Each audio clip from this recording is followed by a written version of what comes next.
ses noms, briller ainsi. Oh, chantons. Gloire à l'agneau des dieux. Oh, moi, oui, je vais chanter plein de fois, chantons. Gloire à l'agneau des dieux. Oh oui, qui mon sauveur est mort pour moi, chantons. Gloire à l'agneau des Oh, l'agneau, l'agneau. l'agneau des dieux. Oh, moi j'aime l'écho des sons. Oh, c'est non, c'est non. Brillera-tu, mon enfant. Chantons. Gloire à l'agneau des dieux. Oh oui, dimanche, j'ai fait l'abandon. Chantons. Gloire à l'agneau des dieux. Oh oui, de mes péchés, je les pardonne. Chantons. Gloire à l'agneau. Oh, l'agneau, l'agneau. L'agneau des dieux. Oh, moi, j'aime l'écho des sons. C'est nos brillera Simon. Oh, chantons. Gloire à l'agneau des dieux. Oh oui, parmi les sauveurs, j'ai mon rang. Chantons. Gloire à l'agneau des dieux. Oh oui, mon cœur est lavé dans son sang. Chantons. Gloire à l'agneau Oh, l'agneau, l'agneau. l'agneau des dieux. Oh, moi j'aime l'écho des sons. Oh, c'est non, brillera chez mon enfant. Oh, chantons. Gloire à l'agneau des dieux. Prénom, je dois dire à Jésus.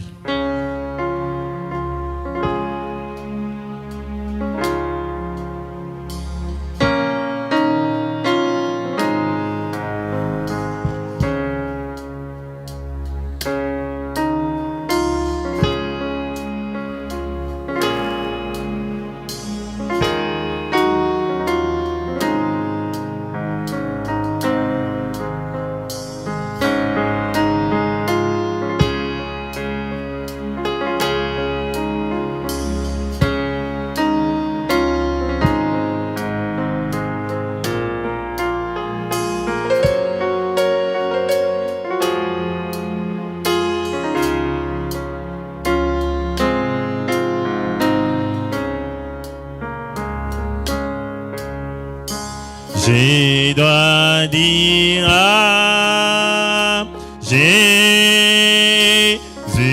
tous mes soucis.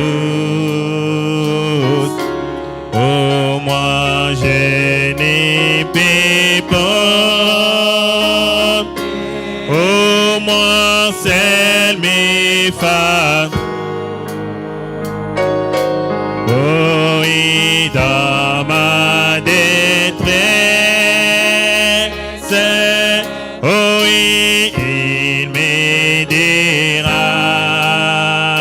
bien. Oh oui, toujours il aime. Oh, il prend soin des siens. Oh, moi, oh, moi, le dirai-je.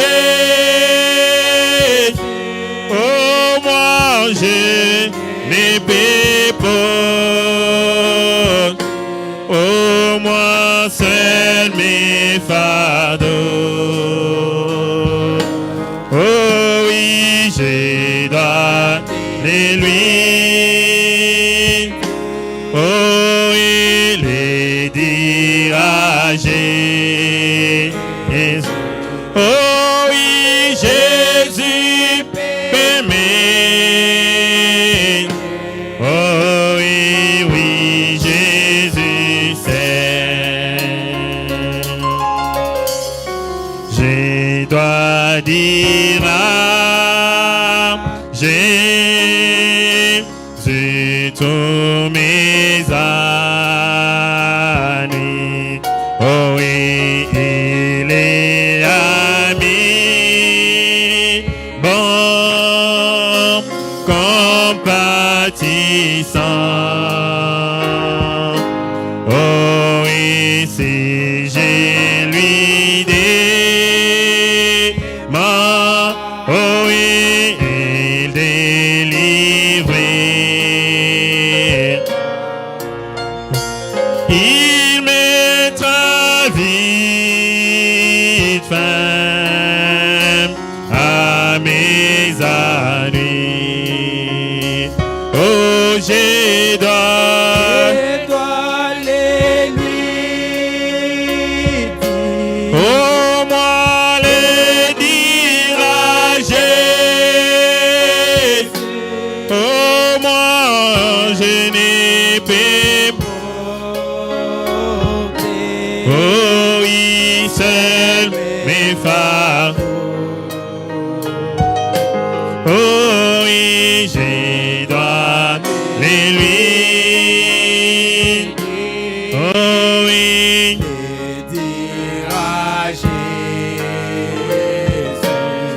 oh oui, Jésus permet. oh oui.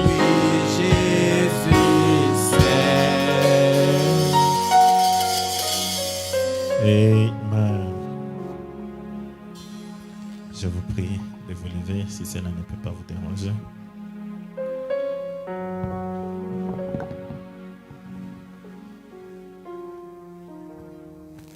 Je vous prie d'ouvrir ensemble avec moi nos Bibles dans Jérémie 4.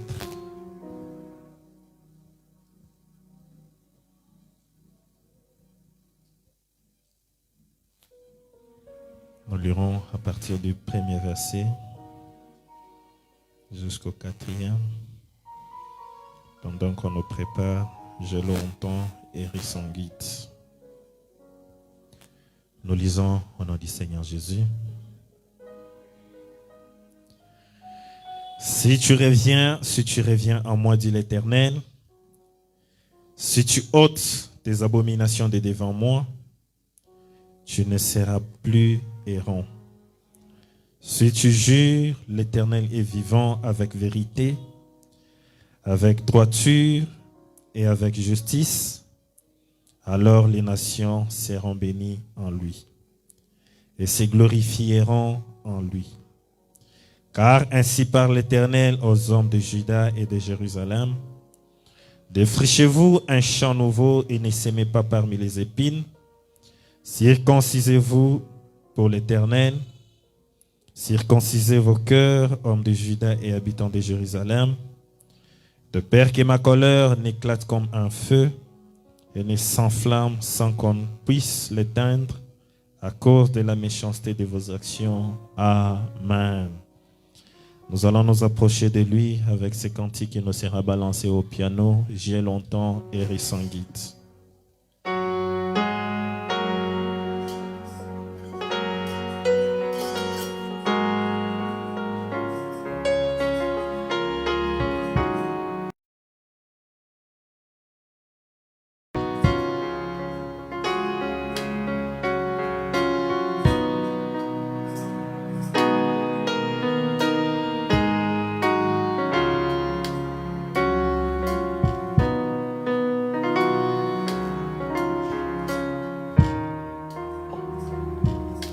J'ai longtemps erré sans guide, altéré des vrais bonheurs,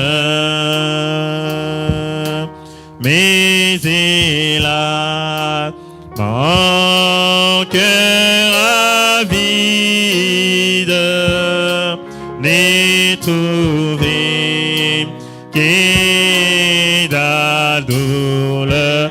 Où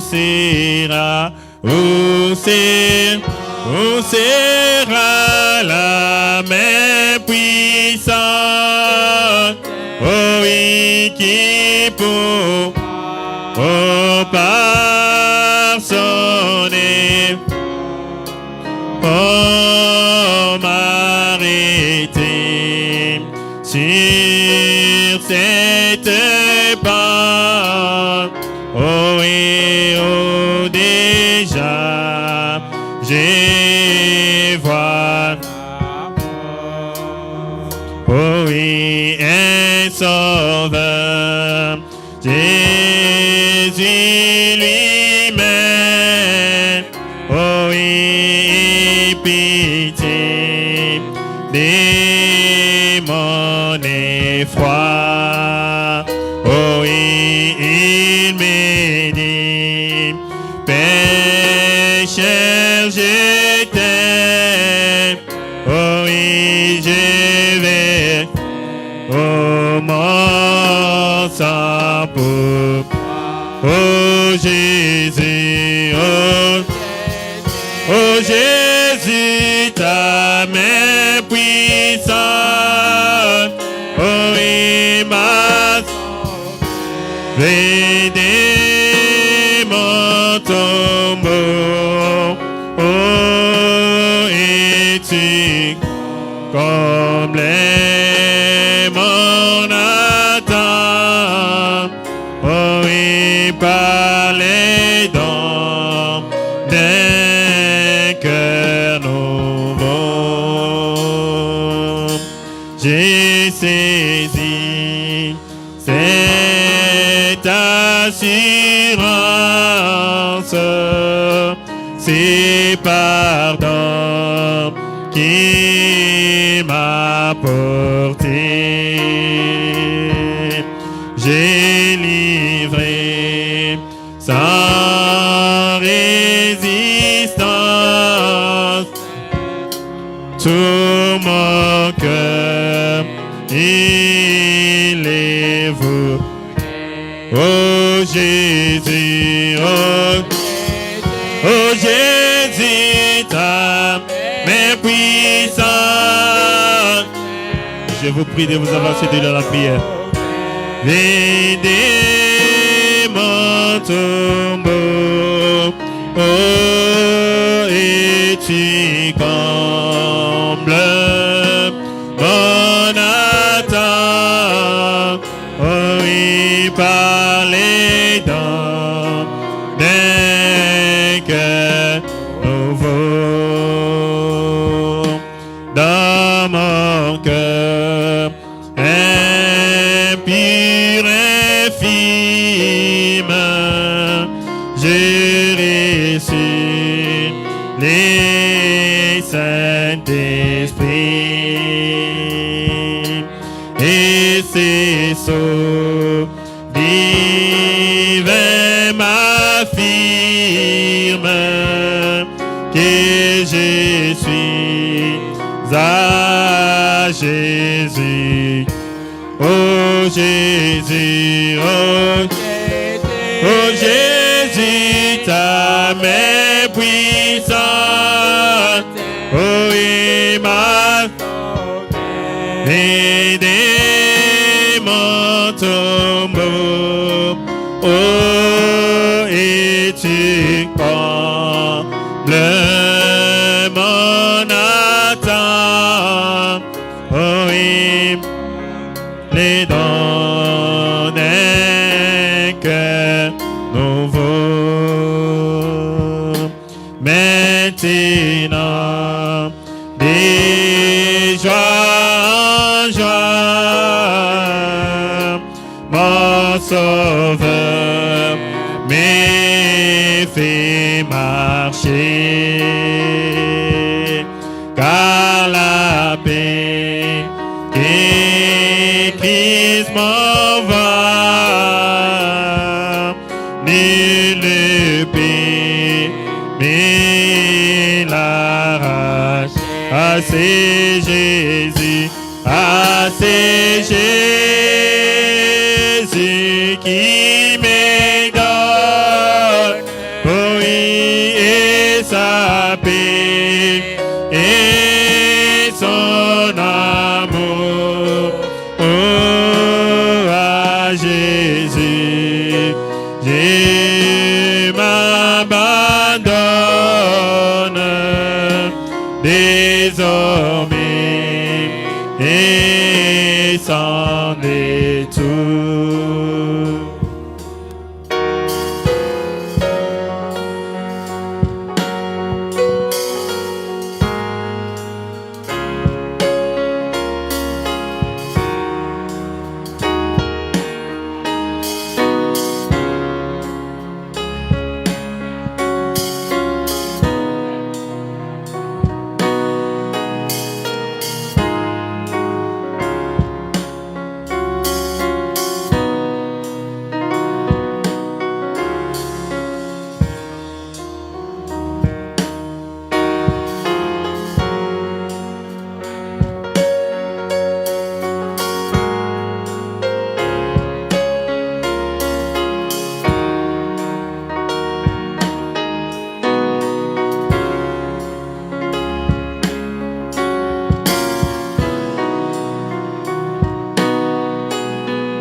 Prions.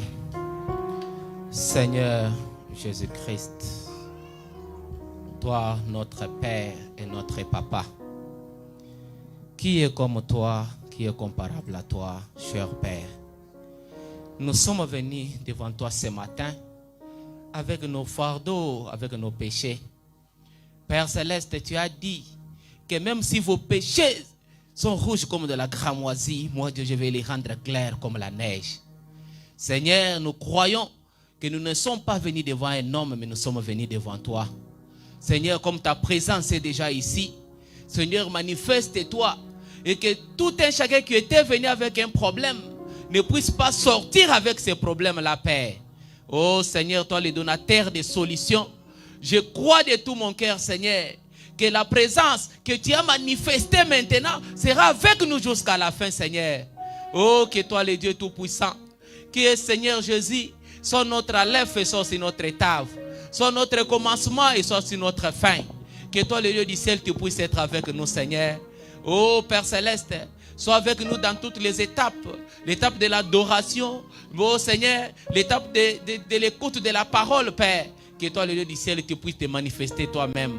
Seigneur, je te prie sincèrement, dans le nom tout-puissant, le nom tout-glorieux de notre Seigneur et Sauveur, le Seigneur Jésus-Christ, que nous prions ainsi. Amen. Que le Seigneur Dieu vous bénisse encore une fois. À présent, nous invitons l'honorable Victoire à venir nous donner les rapports de l'Écodie.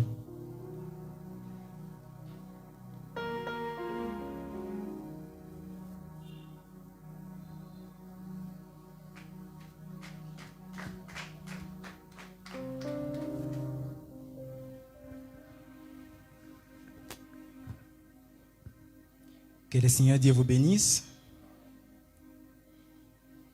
Aujourd'hui matin, nous étions ensemble avec les enfants et c'était très bien passé. Nous continuons avec notre petit sujet sur la création du monde et cela a pris fin aujourd'hui. Aujourd'hui, nous avons entamé notre 6e point sur la création de l'homme. Nous avons commencé à prendre d'abord dans la Bible. Nous avons lu dans la Bible dans Genèse 1er, chapitre 26 à 27. Nous avons lu encore dans Genèse 2, le verset 7. Et nous avons dit aux enfants que Dieu a créé l'homme d'une manière différente, d'une manière spéciale par rapport aux autres créatures. Pourquoi? Parce que quand il a créé la lumière, jusqu'au 5e jour, il a fait une différence quand il avait créé l'homme.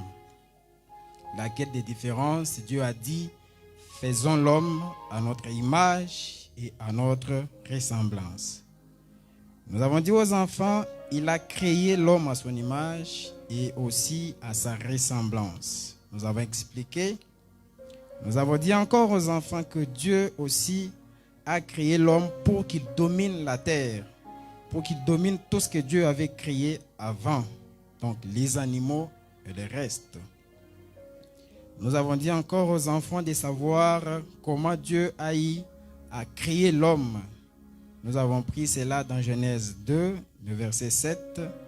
Nous avons dit aux enfants que Dieu a pris la poussière de la terre, il a créé l'homme. Et après, il a essoufflé dans ses narines et l'homme est devenu un être vivant.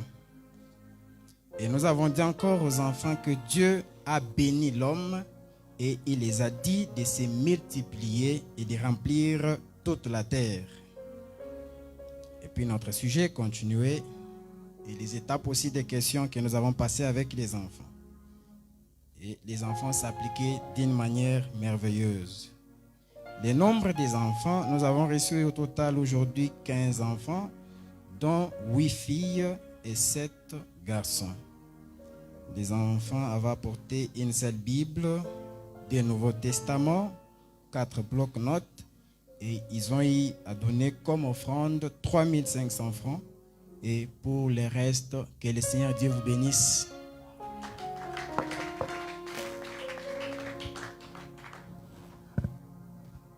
Amen.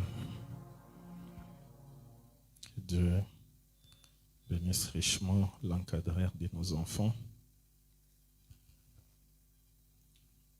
En nous tendant vers l'écoute de la parole, je vous prie quand même de vous lever. On peut faire même 2 chants, juste pour gagner le temps pour l'écoute de la parole. Nous allons prendre le premier chant, le cantique numéro 74 dans Hosanna. Jésus quitta les trônes.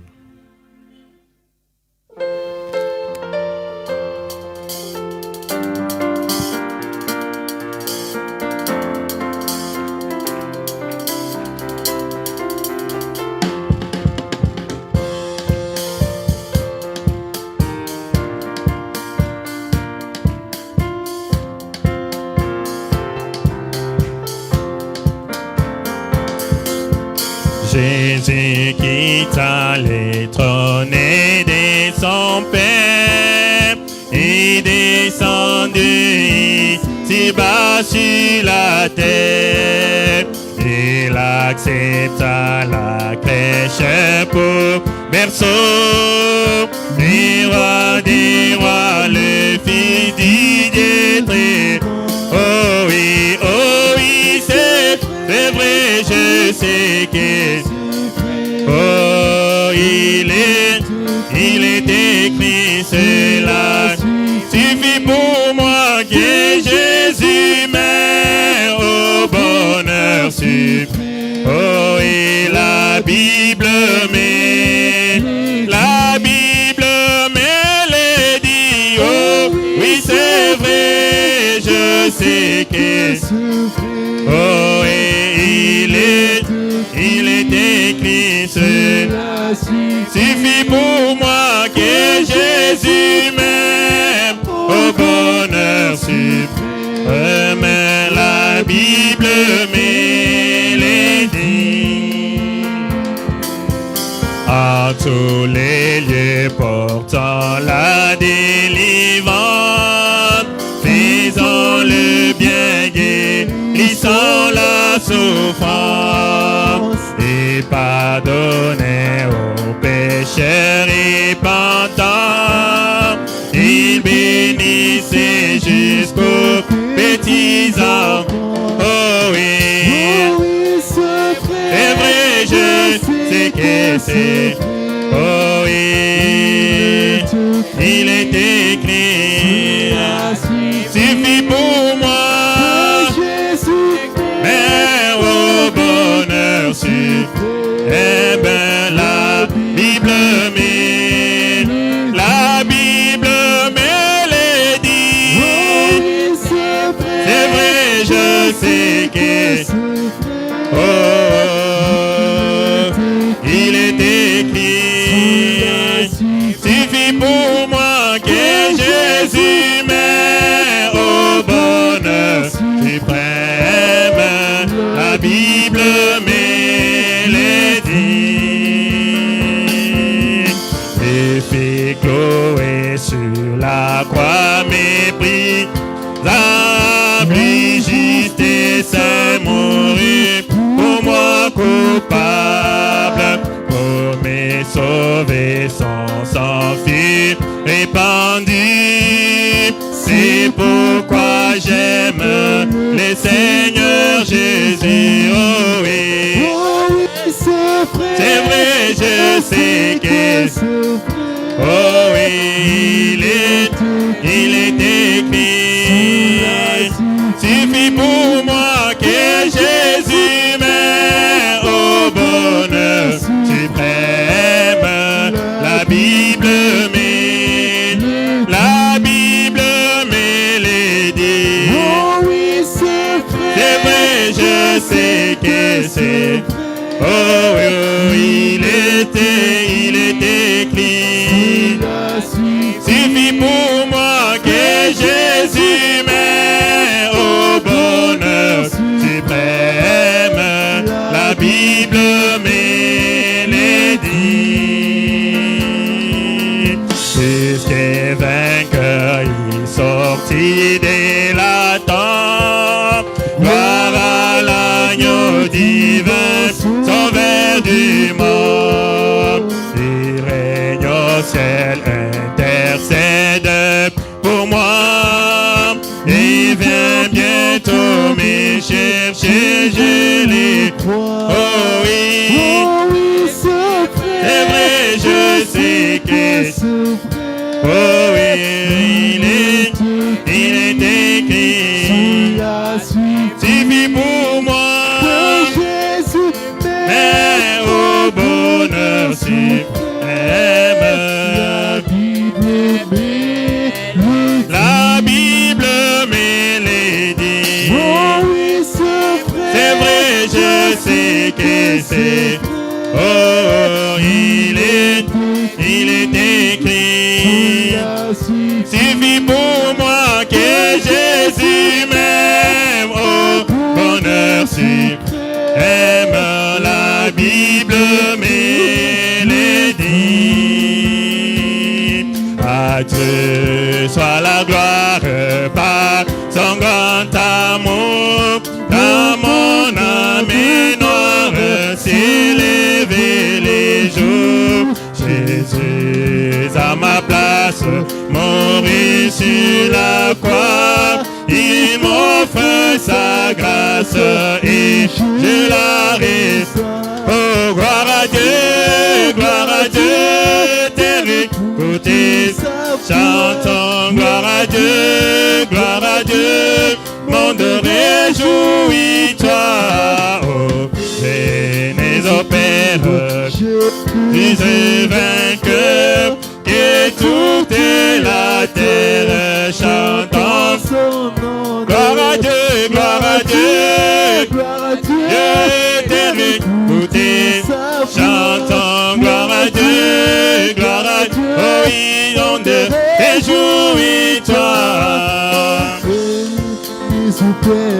Jésus est vainqueur, que toute la terre chantant son honneur. Et Jésus la joie remplit notre cœur. Qu'importe qu'on voie pour notre bonne. Oh oui, c'est long sa promesse. Jésus changera. Oh oui, deuil en allégresse quand il revient. Chantons gloire à Dieu, oh oui, terre, écoutez ça. Chantons gloire à Dieu, oh oui, monde réjouis. Oh, venez au Père, Jésus est vainqueur. Oh oui, que toute la terre chante son honneur. Amen. Pendant que vous vous mettez, j'invite le pasteur.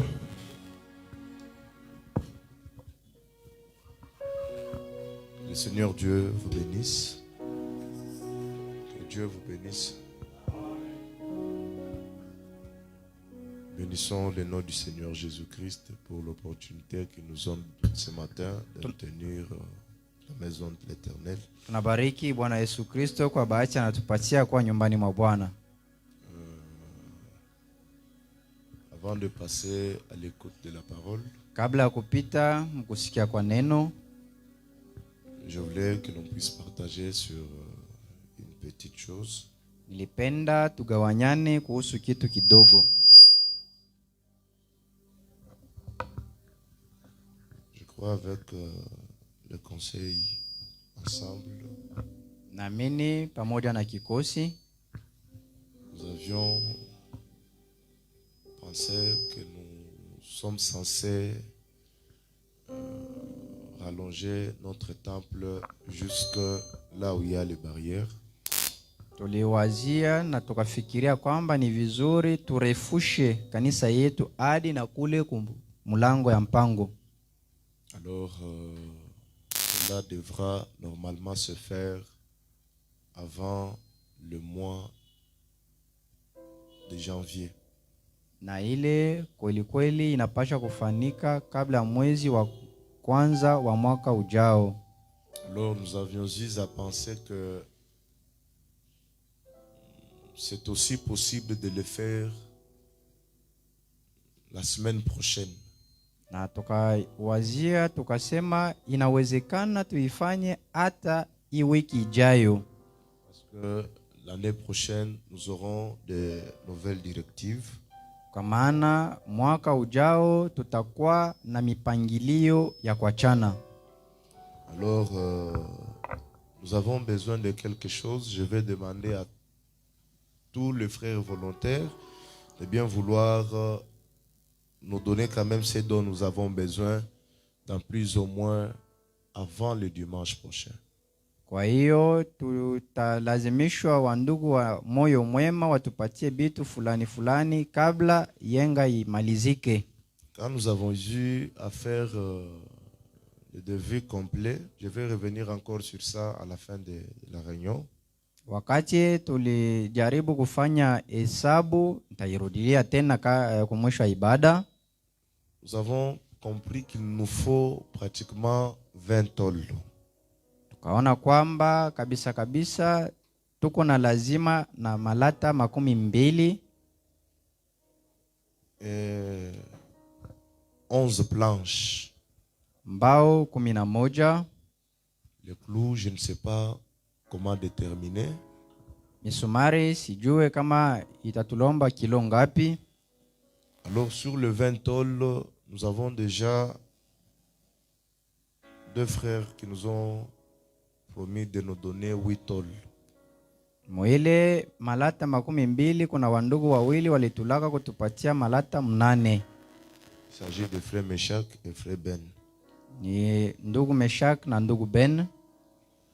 Et là, nous avons besoin 20 moins 8. Nous avons besoin de 12 tôles. Kwa hiyo kuna bakia malata 12. Et une tôle revient à 13 500 francs. Na lilata moya ni 13,500 ya franga ikongomani. J'ai quand même besoin de volontaires qui peuvent nous donner ces 12 tôles avant le vendredi. Parce que le dimanche prochain, on doit avoir ces 20 tôles ici à l'église. Pour que l'on aille prendre ça samedi. Kwa hiyo tunalomba kwa watu wa moyo mwema wanaweza kutupatia ile malati na bakia mwisho mkazi 5, kwa maana tunapasha kuenda kuibeba mposho ndio ikue kukanisa huku. Honorable, faites quand même un ronde. Mheshimiwa, unaweza kuzunguka. Commencez avec Maman Naomi. Waanze na Mama Naomi. Nous avons juste besoin de 20 tôles. Tuko na lazima na malata 12. Hatutapita pale.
Honorable, si vous avez déjà 20, on a encore Mheshimiwa, les planches ici.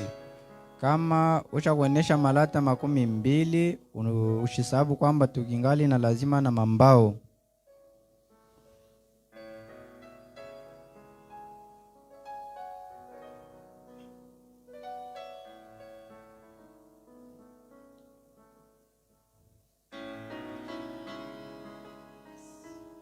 là-bas c'est 10.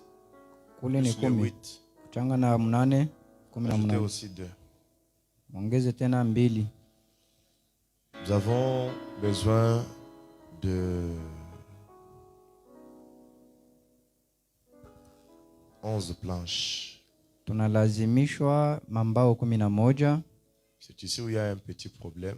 Hapa njo kunakuwa kama mambo kidogo. Nous sommes vraiment censés faire quelque chose afin que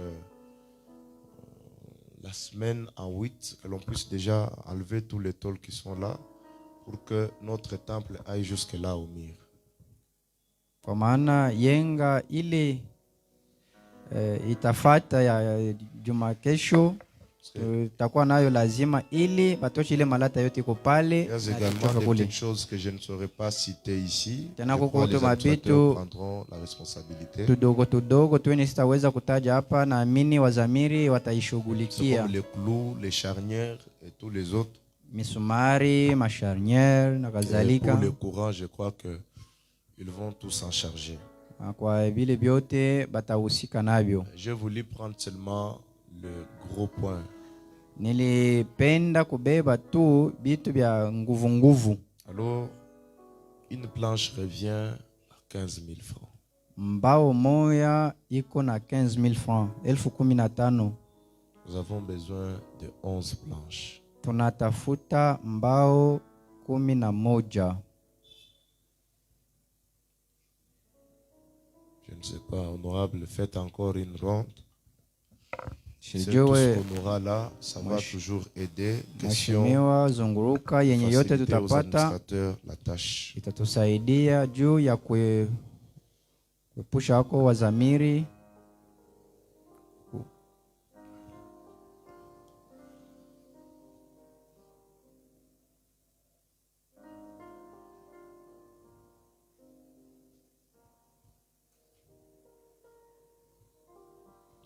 Veuillez quand même vous manifester pour Moi. tous ceux qui veulent prendre les planches. mujionekanikisheko kwa mwe bale bote banapenda kubeba uzito wa mbao. La sœur Annie, Dada ni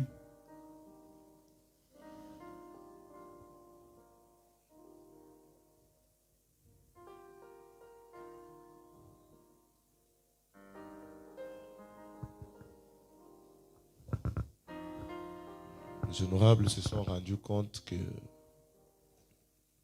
il y a certaines personnes qui invitent, mais qui ne connaissent pas que le temple se trouve tout juste ici.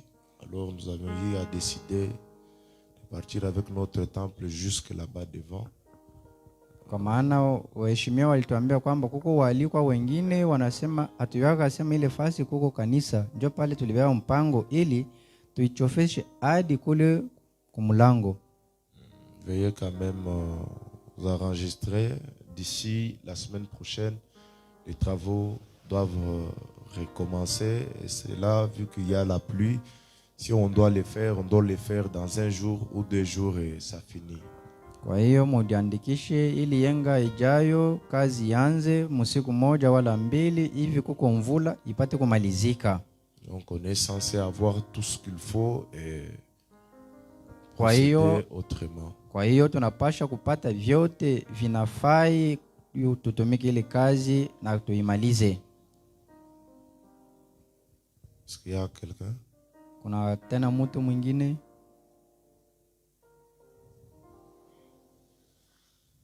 Honorable, ça va? Mheshimiwa, Oui. Donc là, on a 5 planches. pale tuna mambao 5. On a encore besoin de 6 autres planches. 6 autres planches, 5 c'est déjà dans les bons, c'est presque la moitié. Nous avons besoin de 6 autres planches. Kunabakia Faites seulement mambao l'effort. kunabakia mambao 6, mudikaze eko yeneane.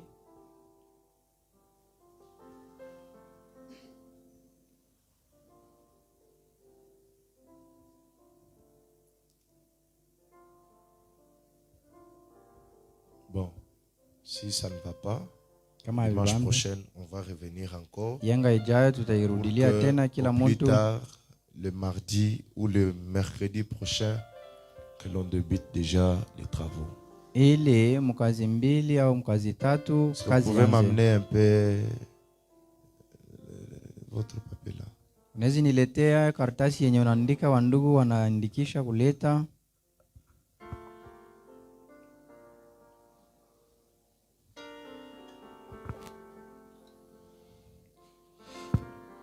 Est-ce que vous pouvez d'abord vous acclamer pour vous-même? Mnaweza kujishangilia kwanza nini wenyewe.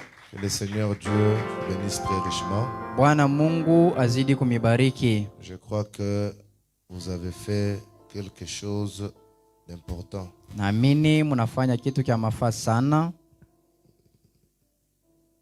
La semaine prochaine, Yenga ijayo je crois qu'on ne va pas prier un jour selon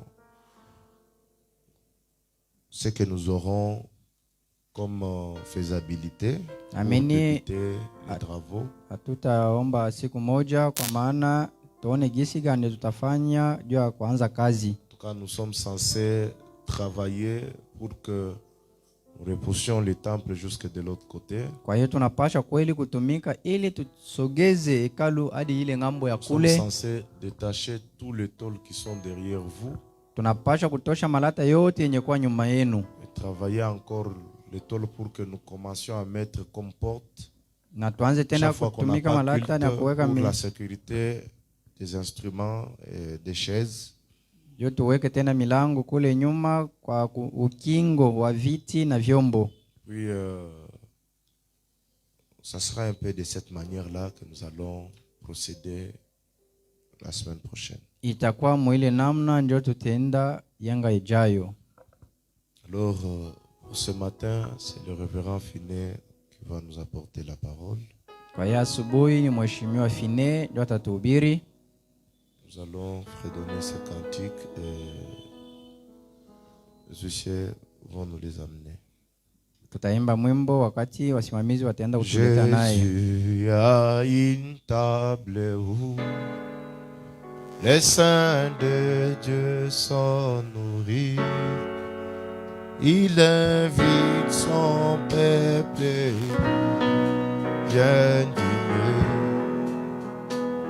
Oh oui, il nourrit avec sa main pour voir tous nos besoins. Il invite son peuple, viens dîner.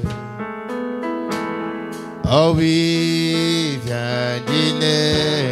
Le maître appelle, viens dîner. Alléluia, tu peux fêter à sa table tous les temps. Oh oui, lui qui a nourri la foule et changea de l'eau en vin et la peuple, son peuple, lui vient dîner.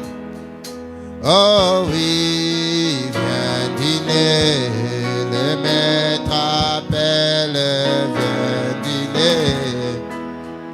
Alléluia, tu peux fêter à sa table tous les temps. Tous les temps, lui qui a nourri, chantons et changeons de l'eau. La personne.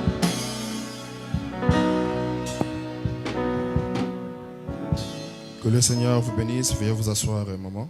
Bwana mibariki, mnaweza kuikala kidogo.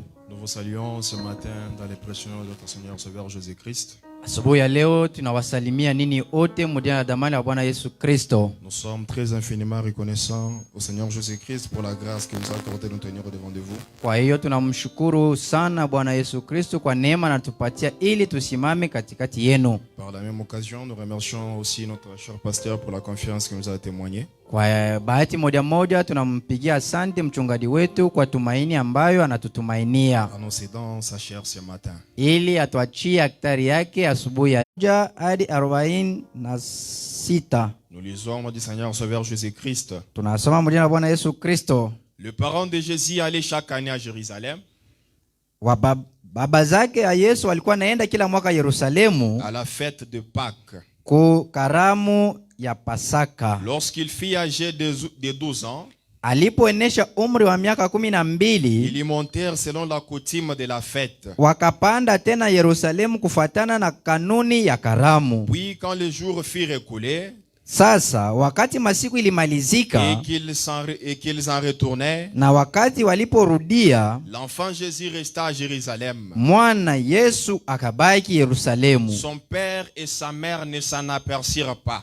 Baba yake na mama yake hawakuone kwamba ameshabakia, Croyant qu'il était avec leurs compagnons de voyage, wakifikiria kwamba eko na rafiki zao wa njia wa safari. ils firent une journée de chemin et le cherchèrent parmi leurs parents et leurs connaissances. Wakatembea kadiri ya siku mzima na wakaanza kumtafuta katikati ya ndugu zake na rafiki zao. Mais ne l'ayant pas trouvé, Lakini wakati waliona kwamba hawakumupate, ils retournèrent à Jérusalem pour le chercher. wakarudia Yerusalemu kwenda kumtafuta. Au verset 46, il est dit au bout de 3 jours, Mkifungo 46 akasema kumuisha masiku 3 ils le trouvèrent dans le temple, wakampata mwekalu, assis au milieu des docteurs, les écoutant et les interrogeant. akikaa katikati ya madaktari akiwasikiliza na kuwaswali. Tous ceux qui l'entendaient étaient frappés de son intelligence et de ses réponses. Wote walikuwa namsikia, walikuwa naguswa sana kuangaliana akili yake na majibu Le yake. verset 48 dit, Kifungo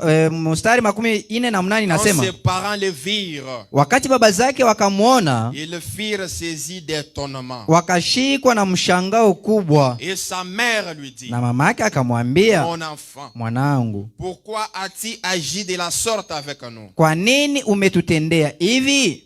Voici ton père et moi, Tazama, baba yako na nous mimi te cherchions avec angoisse. tulianza kukutafuta na huzuni. Prions. Tuombe. Éternel Jésus-Christ, notre Dieu, créateur des cieux et de la terre. Seigneur Dieu Tout-Puissant, nous venons de lire ta parole. Mais nous savons, Seigneur, qu'il n'y a que toi qui puisse mieux nous l'expliquer, nous donner le contexte. Le contexte qui fera que nos âmes soient ravies, Seigneur. Voilà pourquoi ce matin, Seigneur Jésus-Christ, notre Dieu, je te prie de bien vouloir ôter l'homme du chemin afin que toi tu paraisses, Seigneur. Nous chassons, Père, tout esprit qui ne confesse pas ton nom. Prends l'auditoire sous ton contrôle, Père éternel. Parle à nos cœurs, éternel Dieu, tout puissant du début jusqu'à la fin. Pour ta propre gloire, Père. Notre Seigneur, c'est vers Jésus-Christ. Amen. Amina. Veuillez vous asseoir, je vous prie. Munaweza kuikala na misi. Que le Seigneur vous bénisse. Bwana mibariki. C'est notre petite lecture de ce matin. Ni usomi ndogo ya asubuhi. Nous voyons ici que Joseph et Marie avaient coutume d'aller à Jérusalem à la fête de Pâques. Tunaona kwamba Yusufu na Maria walikuwa na desturi kuenda Yerusalemu ku karamu ya Pasaka. Et cette fois-ci, ils sont partis avec l'enfant Jésus. Sasa mara walienda na mwana Yesu. Ils sont arrivés avec l'enfant. Wakalipofika na ule mwana, Après le festivité, baada ya karamu, ils sont rentrés à Nazareth n'étant pas avec Jésus. wakarudi Nazareti bila Yesu. Et ils ne s'en aperçurent point. Lakini hawakuangalishishe kwamba hawakuwe naye. Mais quand ils ont remarqué que Jésus n'était plus avec Sasa eux, wakati waliona kwamba Yesu asikuwe nao, cela a créé en eux de l'angoisse. ili kaleta huzuni ndani yabo. Cela a créé en eux de l'affliction. Ili kaleta huzuni. Et ce qui pouvait calmer cette angoisse, Na kile kilipasha kutuliza ile huzuni de retrouver Jésus. ni kuenda kumtafuta kumupata Ce tena qui Yesu. pouvait mettre fin aux afflictions, Kile kilipasha kumaliza ile c'était huzuni de revoir encore ni Jésus. kumuona mara ingine Yesu. Pourquoi il leur a fallu rentrer encore à Ndio Jérusalem, kwa maana ilibidi warudie tena Yerusalemu là où ils étaient. kule walikuwaka. Et quand ils sont rentrés, Na wakati c'est waliporudi ainsi qu'ils ont pu trouver Jésus. ndio pale walikampata Yesu. Et Marie dit à Jésus, Na Maria anamwambia Yesu, voici nous t'avons cherché avec angoisse. tazama tulikutafuta kwa Cette huzuni, angoisse avait été créée par ton absence. na ile huzuni ilisababishwa na Donc, si kukosekana seulement kwako. toi, Jésus, tu avais été avec Kama nous, we Yesu ulikuwa pamoja nous nasi, ne serions pas angoissés. hatungepata ile huzuni. Toi, tu avais été avec nous, Kama ulikuwa pamoja nous ne nasi, serions pas affligés. hatungepata ile Donc, sikitiko. mais maintenant, comme nous t'avons vu, Sasa vile tunakuona, fini l'angoisse. ile huzuni Il inamalizika, les afflictions. kunamalizika sikitiko. Raison pour laquelle ce matin, Ndio kwa maana asubuhi ya leo nous avons intitulé notre petit sujet tulitunga kishina yetu ndogo, l'angoisse. huzuni. L'angoisse. Huzuni. Frère Branham a dit Nabii Branham dans anasema, le message, le début et la fin de dispensation des nations. Branham anasema mahubiri mwanzo na mwisho ya wakati wa mataifa, Prêché le 9 janvier 55. ilihubiriwa tarehe 9 mwezi wa kwanza mwaka 55. Au paragraphe 110, Frère Branham dit ce qui suit. Kifungo 110, Branham anasema hivi: Alors mes frères, sasa ndugu zangu, nous avons des ennuis ce matin, lui l'a dit ce soir. tuko na matatizo hii asubuhi. Yeye alisema magharibi, Des guerres et des bruits de guerre. vita na kelele za vita, Des tremblements de terre en divers lieux. mtetemeko wa udongo, mafasi ya kwa chana chana, Une époque où on ne sait que faire. wakati ambayo hatujue tufanye nini, Une époque de l'angoisse chez les nations. wakati ya huzuni kumataifa. Branham me dit, je viens d'outre-mer. Branham anasema natokea ng'ambo ya pili ya bahari, Et je n'ai pas vu une seule nation qui ne tremble pas dans ses souliers. na mimi sikone taifa hata moja ina itetemeke Ils ne aliposimama. savent pas ce qui arrivera dans la suite des temps. Hawajue nini itafikia mwisho wa wakati. Branham me dit, c'est un temps d'angoisse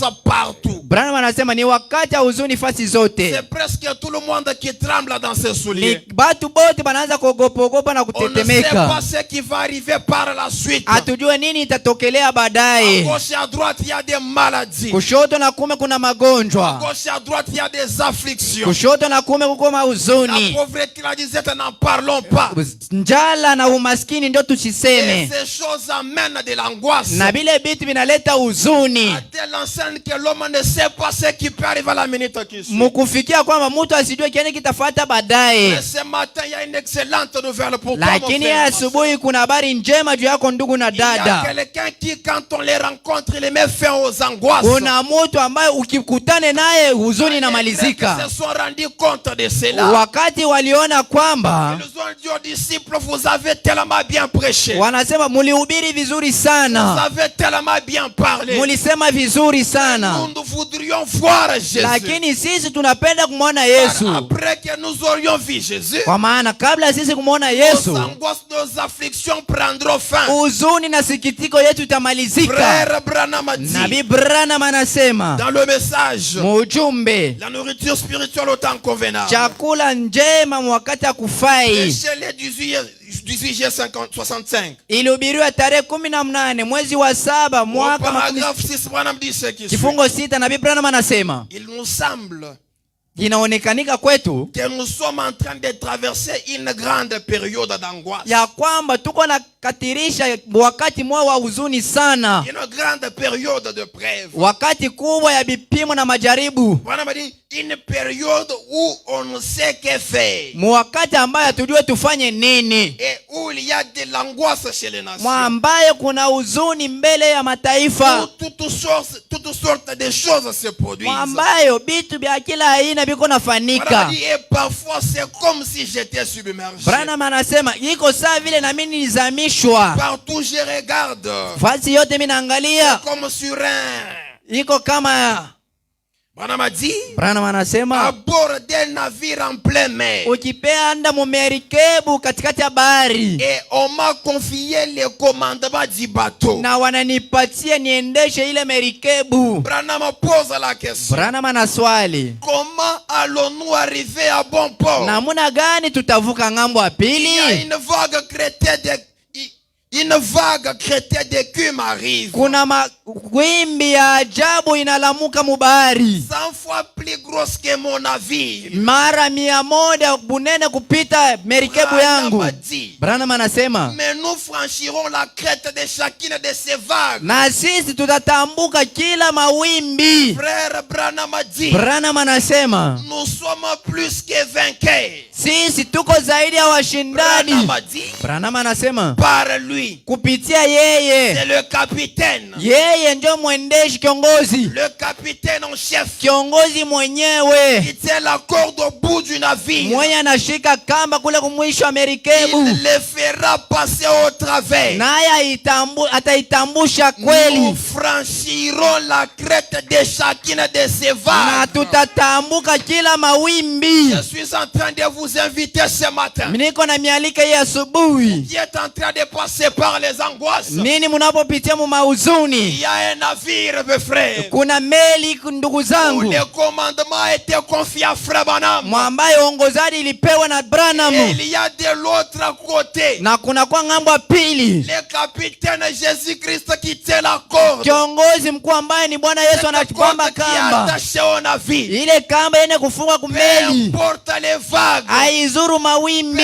importe les tempêtes. haizuru zuruba. Jésus-Christ est de l'autre Saa vile côté. Yesu Kristo yuko ngambo ya Qu'il pili, pleuve, qu'il vente, qu'il neige. ipande ishuke, Vous arriverez à bon port. utafika na utatambuka Peu ngambo ya importe pili. la grandeur d'angoisse. Haizuru bunene bwa huzuni. Regardez seulement par ici. We angalia tu ngambo ya Il y a huku, le capitaine en chef. huko kiongozi Il mwenyewe. n'est pas seulement capitaine ce matin. Yeye haiko tu Il y a kiongozi, aussi le général à 5 yeye étoiles. tena ni jemedari na nyota Il est tano. aussi le chef de l'armée céleste. Yeye ndio kiongozi ya jeshi ya Regardez à mbingu. lui ce matin. Umwangalilie yeye asubuhi Demandez seulement à les rencontrer. na uende ukutane Demandez naye, seulement à les voir. uende tu Il ukuumone. mettra fin à vos angoisses. Atamaliza huzuni Il mettra yako, fin à vos afflictions. ataondosha huzuni Oh, yako. mes frères. Ndugu na dada, Frère Branham raconte une histoire. Nabii Branham anahadisia hadisi L'histoire d'un jeune homme ya hadisi ya mtu mmoja. qui était dans un certain royaume. Ule alikuwa mu ufalme fulani, Dans le message de grâce, niko mu ujumbe wa neema. il y avait là un roi. Kulikuwa mule Il mfalme n'avait qu'un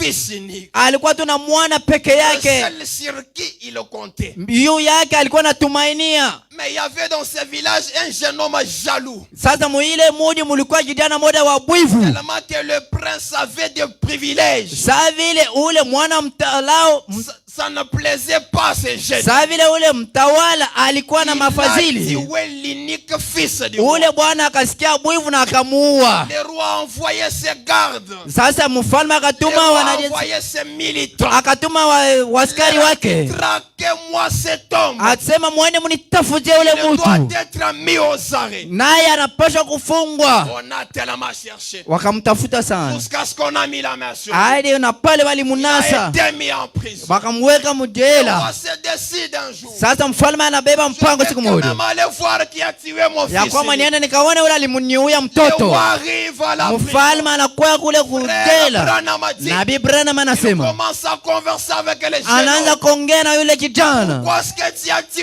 mon unique fils? kwa nini uliniuya mtoto wangu peke Qu'est-ce qu'il yake? avait fait de mal? Nini alifanya ya kibaya? Le jeune homme répond, Ule kijana anajibu, oh roi, leo aie mfalme, pitié de moi. Mon unisamehe, fils était innocent. mwanako alikuwa Il wasipo n'avait mambo, rien fait de mal. asikufanya kibaya Je l'ai chochote, tué seulement par jalousie. nilimua tu kwa bwivu. Le roi rentre au palais. Mfalme anarudia kwa hekalu yake. Quelques jours après, Masiku kidogo le baadaye, roi rentre. mfalme anarudia Il préparait une belle robe. ya kwamba mtafute kanjo Préparait mzuri un grand festin. na mfanye karabu kubwa. Celui-ci Huyu devient désormais mon enfant. anakuwa kuanzia leo mwanangu, Celui-ci yeye huyu est désormais mon fils. anakuwa tangu sasa Qu'est-ce qui mwanangu. s'était passé, mes Nini frères? ilipitikana ndugu zangu? L'angoisse était terminée. Huzuni Les ilimalizika, pleurs étaient terminés. milio Et vilimalizika. ce homme devait mourir Ule kijana alipasha à kufa, cause de son crime. lakini kwa ajili ya mambo yake C'est alifanya. pourquoi ce matin, Ndio kwa maana ya asubuhi, importe ce que tu as fait, haizuru kile ulifanya, importe par où tu es passé, haizuru wapi ulipitia, importe la grandeur de ton péché. haizuru bunene bwa Le zambi roi zako. t'aime ce matin, il t'appelle. Mfalme anakupenda na Il y a anasema pour toi une belle robe. kuna kanjo mzuri Il juu peut yako mettre fin à tes na angoisses. anapenda kumaliza huzuni yako.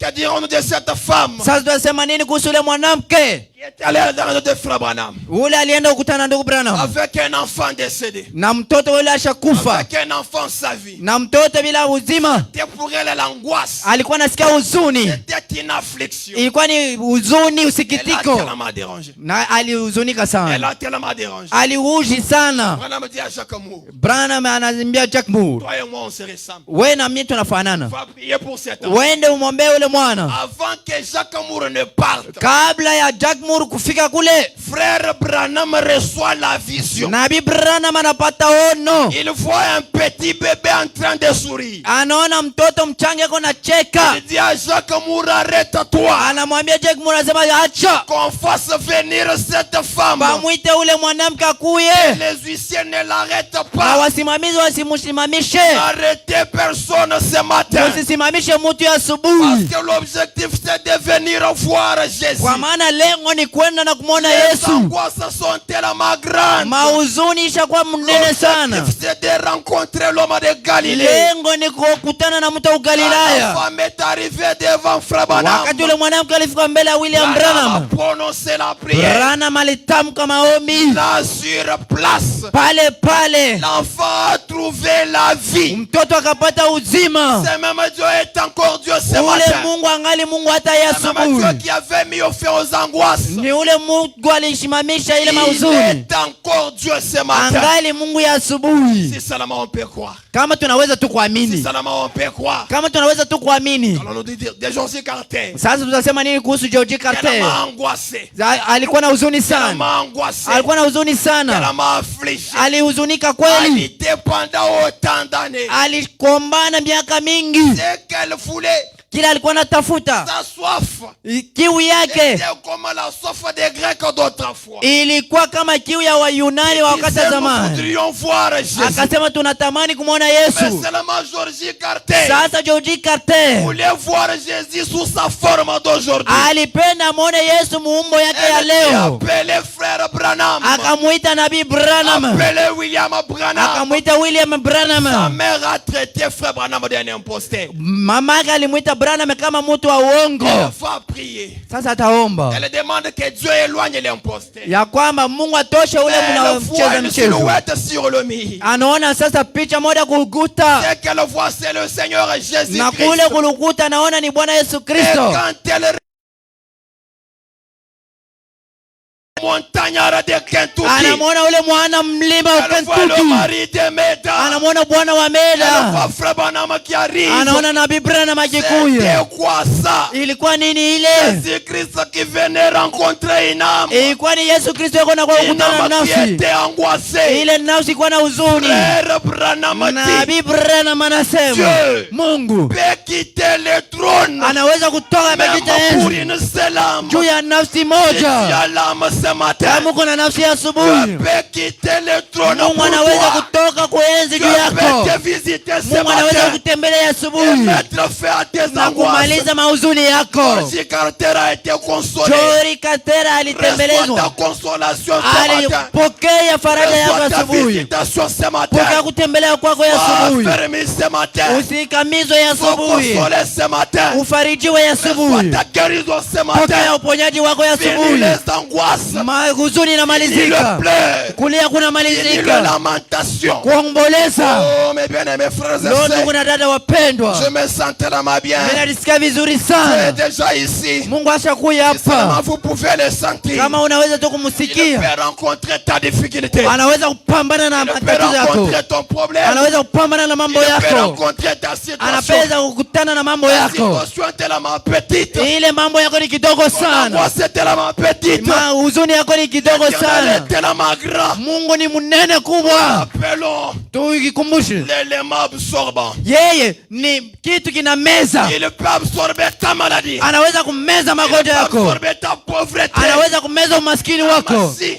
Kama tu C'est une pauvreté héréditaire. hata kama ni umaskini wa Dieu kurithi, peut l'absorber ce Mungu matin. anaweza kuimeza ya Même si asubuhi. c'est une maladie Hata héréditaire. kama ni magonjwa ya kurithi Dieu kwa wazazi yako, l'absorbe ce matin. Mungu anaimeza ya asubuhi. Oh mes frères et sœurs. Leo ndugu na dada, Frère Branham m'a donné un conseil. Nabii Branham analeta shauri, Frère Branham m'a donné un conseil. nabii analeta shauri Dans l'invention des États-Unis. kuvamia wa Je suis Marekani. en train de finir déjà. Mimi naanza kumaliza tu. Branham a dit, Branham anasema on ferait mieux. tungefanya vizuri, Paragraphe 95. kifungo 95, On ferait mieux tungefanya vizuri d'avoir des réunions de prière à l'ancien amour tufanye mikusanyiko ya maombi munamna ya zamani dans nos foyers mu manyumba zetu, et de crier à Dieu jour et nuit. na kumlalamikia Mungu usiku na mchana. Branham a dit, Branham anasema le jour est proche.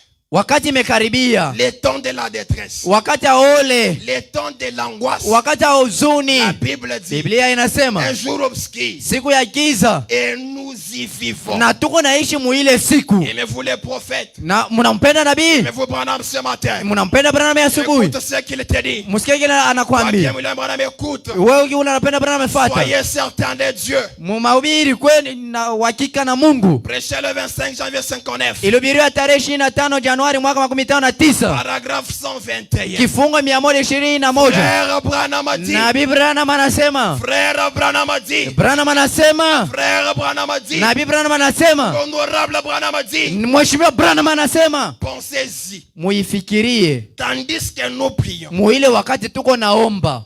Avez-vous un besoin aujourd'hui? Eti muko na hitaji leo? Amina. Avez-vous un besoin qui dépasse vos capacités physiques? Eti uko na hitaji inapita nguvu yako ya bumuntu? Êtes-vous tellement à court d'argent que vous ne pouvez pas payer votre loyer? Eti unakosewa franga, unashindwa hata kulipia nyumba ya upangai? Les enfants ont-ils besoin de chaussures neuves?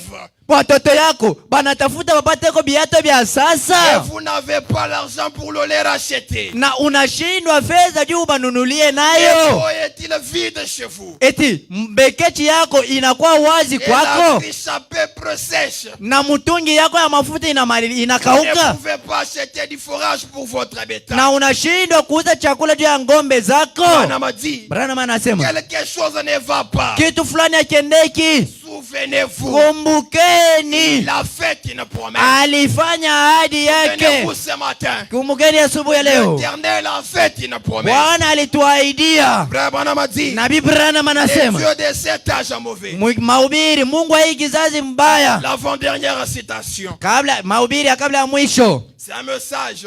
ni ujumbe. Prêché le 1er août 65. Ilihubiriwa tarehe ya kwanza mwezi wa 8 mwaka 1965. Paragraphe 10, Branham a dit ce qui suit. Kifungo 10, Nabii Branham anasema hivi. Alors, Sasa que Dieu soit avec vous. Mungu akuwe pamoja nani? Branham a Amina. dit, Branham anasema je suis sûr niko na hakikisho qu'il y en a un ya kwamba kuna mmoja qui sera avec vous. yule atakuwa pamoja nani. Branham a dit, Branham anasema c'est Jésus-Christ. ni Yesu Kristo, Et lui, na yeye il peut.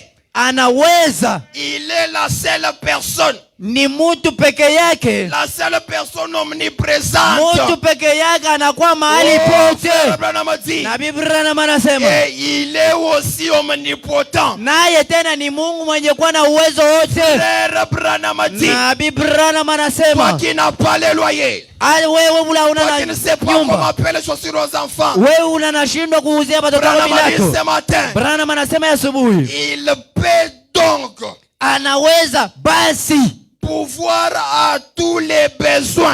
amina kuandaa kwa mahitaji yako yote, Et en plus, na zaidi ya ile il est omniscient. ni Mungu anajua vyote. Alléluia. Amina. Branham a dit, Branham anasema il connaît vos besoins. anajua mahitaji Il yako, connaît ce dont vous avez besoin. anajua vyote unahitajia. Il connaît ton besoin. Mungu anajua hitaji yako, Qu'il soit grand ou petit. ikwe mkubwa wala Ce kidogo. matin, Dieu le Hii connaît. asubuhi Mungu anaijua Et il peut pourvoir. na anaweza kuandaa. Et ainsi dit Branham. Njo kile Branham anasema, C'est une parole infaillible. hii ni neno Ça, yasiposhindwa. c'est la parole de Dieu Hii lui-même. ni neno ya Mungu peke Car elle est yake, sortie de la bouche autorisée. kwa maana ilitoka mkinywa La dernière kiliyoruhusiwa. citation, mes frères, Andiko yangu ya mwisho par laquelle nous chitons. njo pale tutashimamia La foi parfaite. mu mahubiri, imani kamilifu. Prêché le 25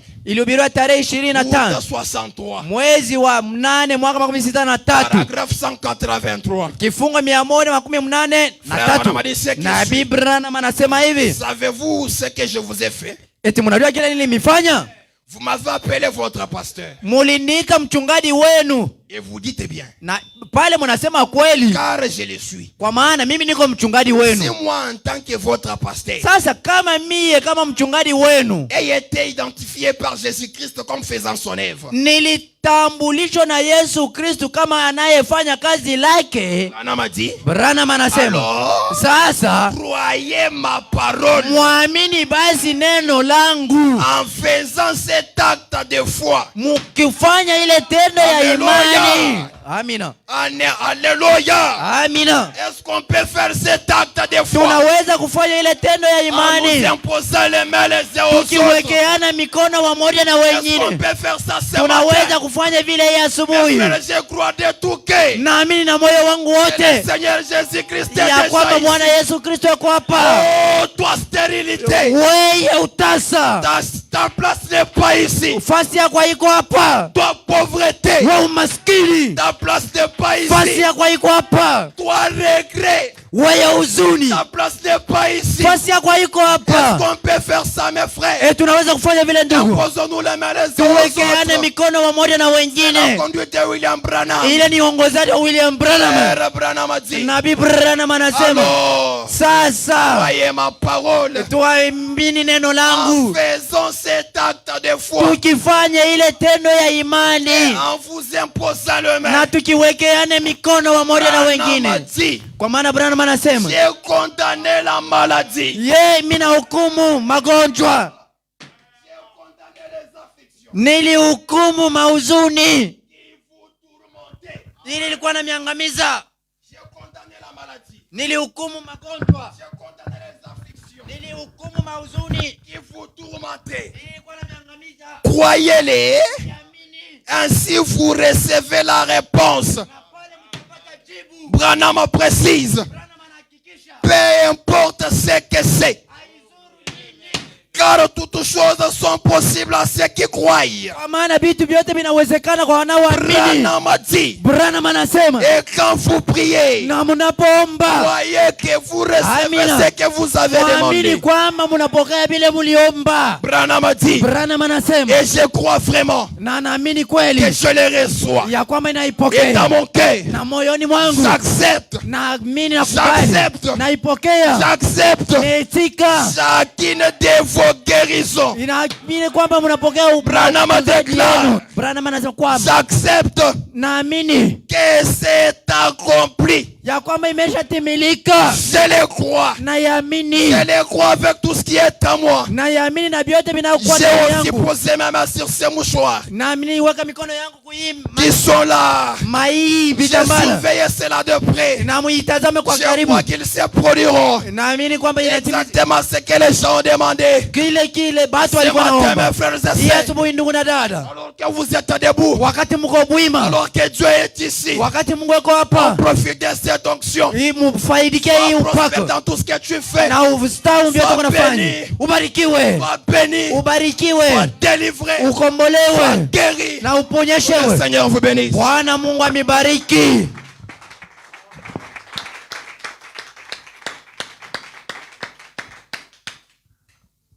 Que le frère donne un cantique. Wakati tutaimba mwimbo, la présence de Dieu est déjà au milieu de nous. Uwepo wa Mungu ushakuwa katikati yetu. Sina uwezo mimi peke, Bwana wangu we Bwana wangu sina na uwezo mimi peke, Bwana wangu we. Bwana Yesu sina na uwezo. Bwana wangu sina na uwezo. Mimi peke Bwana uniokoe. Bwana wangu sina na uwezo. Mimi peke Bwana wangu sina na uwezo.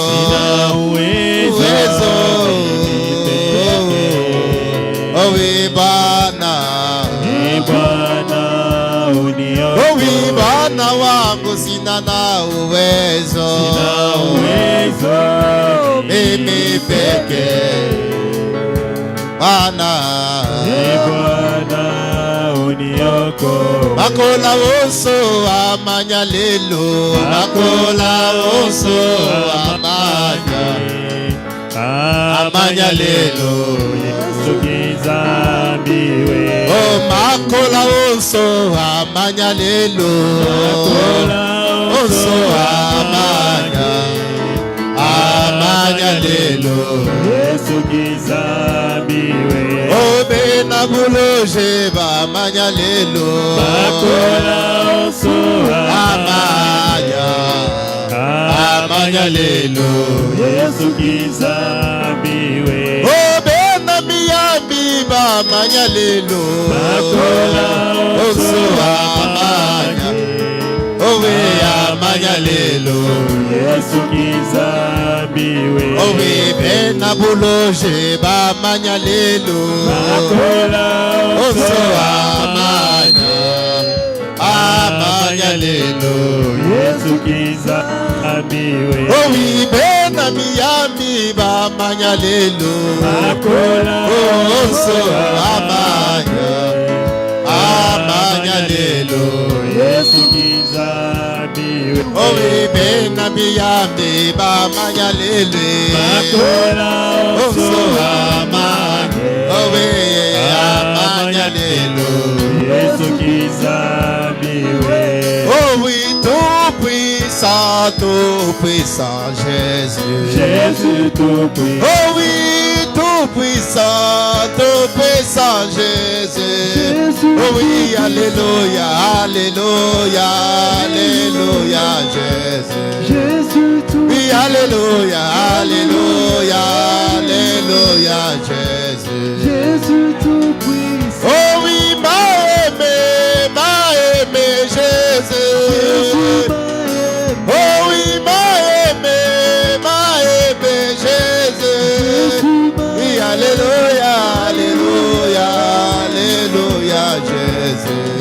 Oh oui, alléluia, alléluia, alléluia Jésus. Jésus m'a aimé. Il m'a choisi, oui, m'a choisi Jésus. Jésus m'a choisi Jésus. Oui, alléluia, alléluia, alléluia Jésus. Oui, alléluia, alléluia, alléluia Jésus. Jésus m'a choisi. Jésus m'a béni Jésus. Jésus m'a béni Jésus.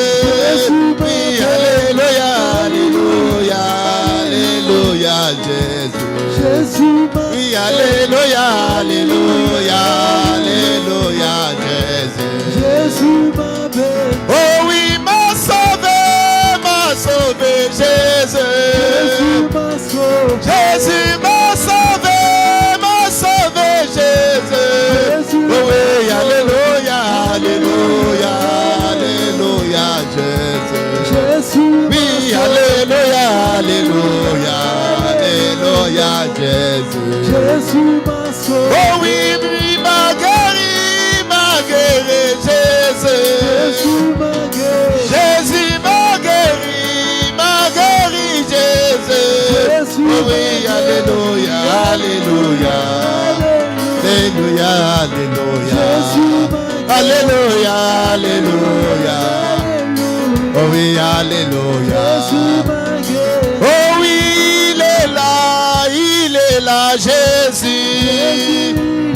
Jésus, il est là Jésus. Oh oui, alléluia, alléluia, alléluia Jésus. Oh oui, alléluia, alléluia, alléluia Jésus. Jésus m'a sauvé Jésus. Jésus m'a sauvé Jésus. Oh oui, alléluia, alléluia. Oh oui, Jésus. Alléluia, alléluia, alléluia Jésus. Tana mutubunda chilumbu chena bwalu tujiba. Tana mutubunda chilumbu chena bwalu tujiba. Oh oui, alléluia, alléluia. Alléluia, alléluia. Alléluia, alléluia. Alléluia, alléluia. Yesu munanga, munanga, Yesu. Yesu ayi munanga, munanga, Yesu. Oh oui, alléluia, alléluia. Oh oui, alléluia. Oh oui, alléluia, alléluia. Oh oui, alléluia. Oh oui, munanga, munanga, Yesu. Yesu ayi munanga, munanga, Yesu. Oh oui, alléluia, alléluia. Alléluia, alléluia. Alléluia, alléluia. Alléluia, alléluia. Alléluia, alléluia. Alléluia, alléluia. Alléluia, alléluia.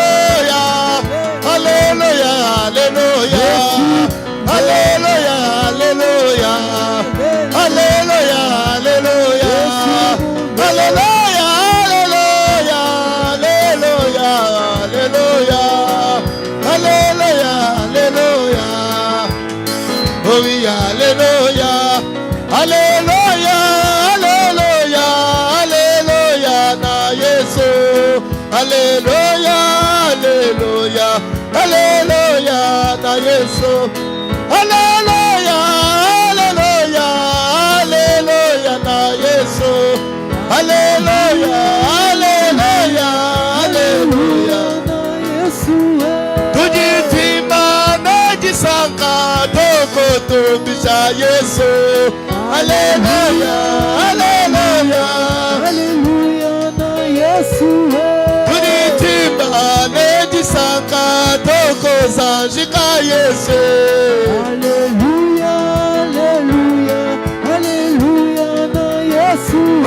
Tujitima nejisanga toko tumbisha Yesu. Oh oui, alléluia. Oh oui, alléluia.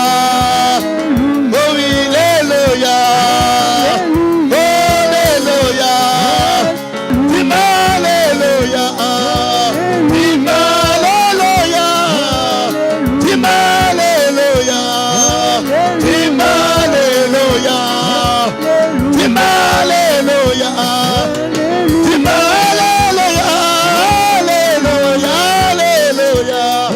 Oh, dis-moi alléluia. Alléluia, alléluia. Oh, pangani wetu kutaya zambi wanye. Yo, yo, yo. Pangani wetu kutaya zambi wanye. Yo, yo, yo. Yesu pamula baba makena.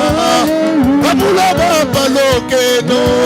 Pamula baba makena. Pamula baba lokeno.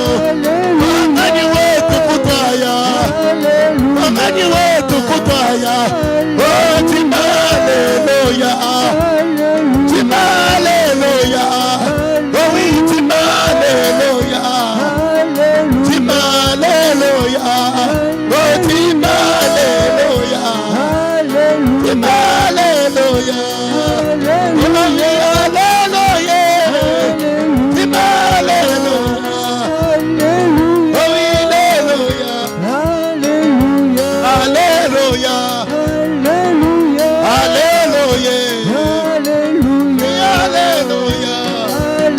Dis-moi alléluia. Dis-moi alléluia.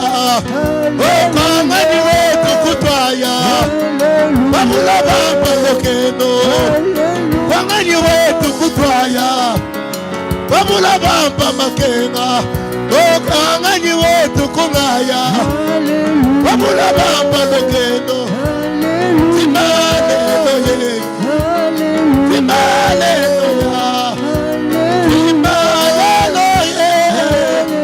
Hallelujah. Hallelujah.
prier de vous tenir debout.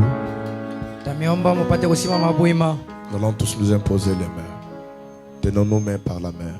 Tushikane mikono mu mikono.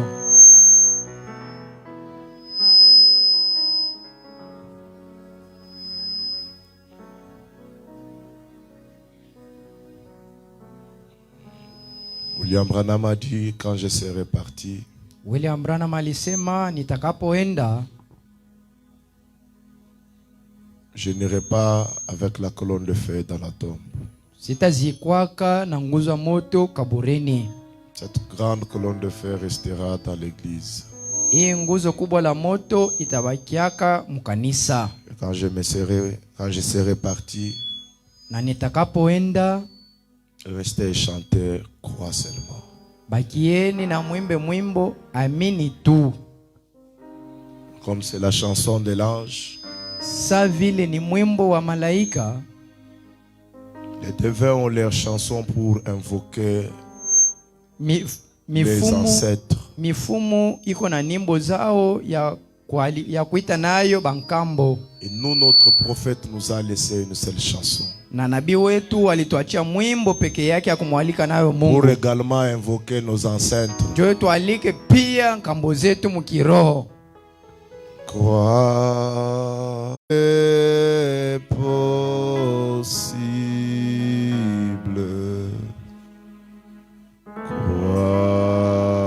Crois seulement.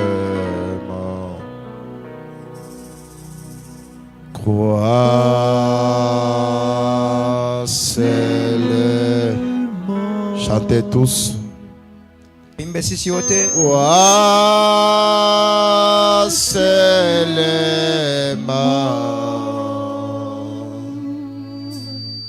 Tout est possible. Crois seulement. Jésus est là. Jésus est là. Alléluia. Jésus est là. Tout est possible.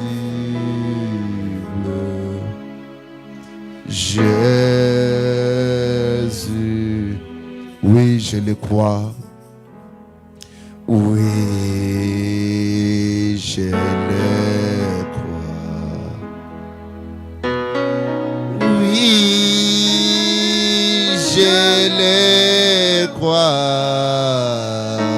Alléluia. Tout est possible.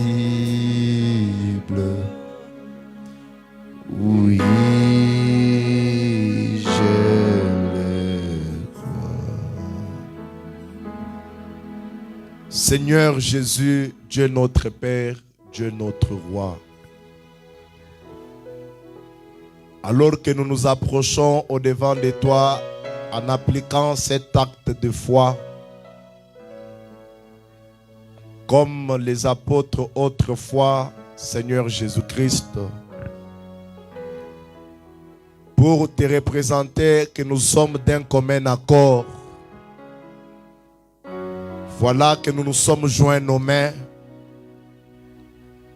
Jésus-Christ, Dieu de William Marion Branham, tu es celui que nous a montré ce matin, Seigneur Jésus, que quand on te retrouve, fini nos détresses, fini nos inquiétudes, fini notre angoisse. C'est vrai, Seigneur, comme Joseph et Marie, nous t'avons assez cherché. Comme Jacob, nous t'avons assez cherché. Et voilà que nous venons de te retrouver. Cher agneau de Dieu, Nous crions comme notre père Jacob que nous ne te quitterons pas sans que tu n'aies changé notre vie. Dieu de William Marion Branham, ton serviteur, notre prophète, nous a enseigné disant qu'après son départ, la colonne de feu n'ira pas avec lui jusque dans la tombe. Mais cette dernière restera pour œuvrer au milieu des enfants de Dieu. Père, si la grande colonne de feu est au milieu de nous, c'est quoi la maladie au devant de toi? C'est quoi l'angoisse au devant de toi? C'est quoi le terreur du diable au devant de toi?